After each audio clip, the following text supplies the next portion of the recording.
name is John Dorsey, and this is my presentation on the rise of Hitler.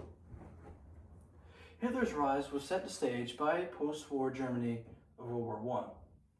Treaty of Versailles, political instability of the Weimar Republic, and the Great Depression. Treaty of Versailles forced Germany to accept all the blame for the First World War, also forcing them to pay over $500 billion of war reparations in today's money. $500 billion, sorry. Political instability of the Weimar Republic, frequent short-lived constellation governments, violent clashes between both political parties from the left and the right. Great Depression devastated Germany's economy, leading to mass unemployment, bank failures, loss of savings, and feudal social unrest and political unease. Hitler was born in 1889 and died in 1945. He also served in the German military during the First World War. He also developed strong nationalist and anti-Semitic beliefs.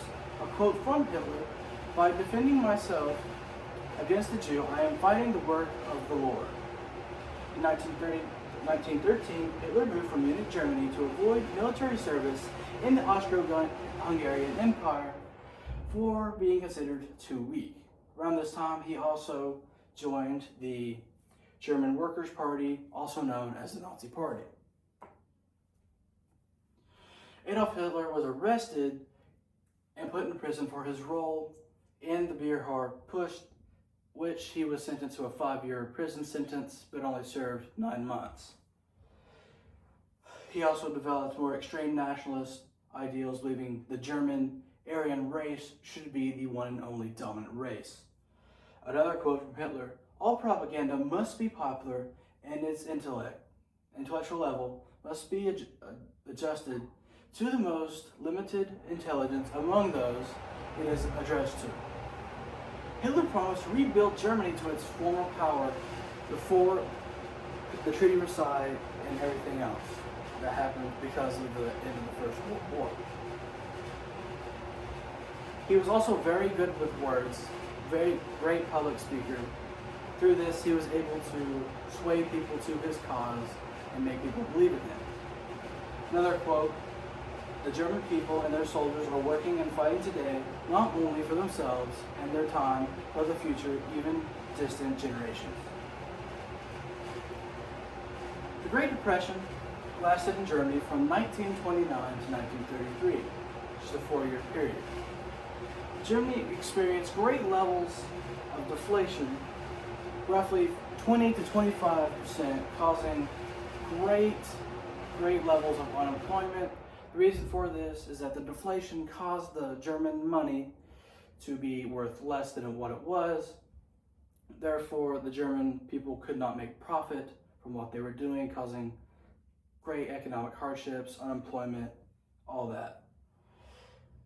Around this time, Nazi propaganda is more widespread. Nazi Party begins to gain more popularity in the German parliament or the Reichstag. Nazi Party is due to more extreme. People like to turn to more hardship political beliefs during these hard times. Hitler became Chancellor of Germany in 1933. Hitler gained power through legal means, which meaning he didn't throw a coup or anything like that. He was put in by the people legally. The German President Paul von Hindenburg appointed him as Chancellor because of pressure from Conservative Party members of the Reichstag, which basically meant that he wasn't going to put him in there, but he was forced to. He was highly against this, but the only reason why he did this was because he thought that he could put Hitler as Chancellor in order to control him and put his ambitions to ease. A quote from Paul Hindenburg: "That man for Chancellor, I'll make him a postmaster and he can lick stamps with my head on it." It took Hitler a year to become the dictator of Germany, took radical measures to keep his power, including the Night of the Long Knives, which purged of Nazi rivals and army. Any opposition to the Nazi Party was eliminated during this night. He also banned any and all other political parties besides the Nazi Party, which eliminated any kind of political anything. Just nothing could go against him because of this. He also passed the Enabling Act, which gave Hitler the full power to pass laws without the Reichstag, basically putting his word into law, pretty much.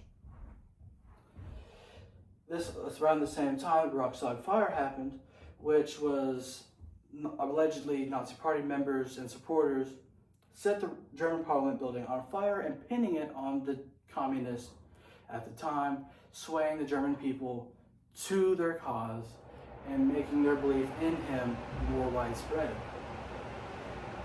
And also, the day President Paul von Hindenburg died, Hitler combined the offices and declared himself Führer of the Third Reich. Now finally, the impacts of Hitler's rise to power.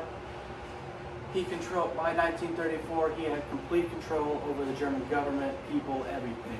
Everything was under his power. Hitler's leadership and decisions led to widespread fear in Europe due to his extreme expansionist ideas for the German state.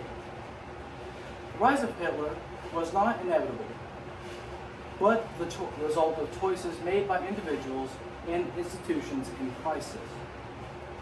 Hitler's reign caused the greatest conflict known to mankind, also known as World War II.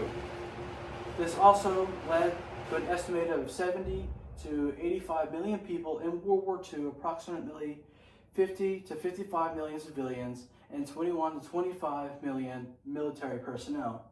Around this time, it was also discovered that around 6 million Jewish people were systematically murdered in an event called the Holocaust, and a great amount of other atrocities committed by the German people and the Nazi Party at this time.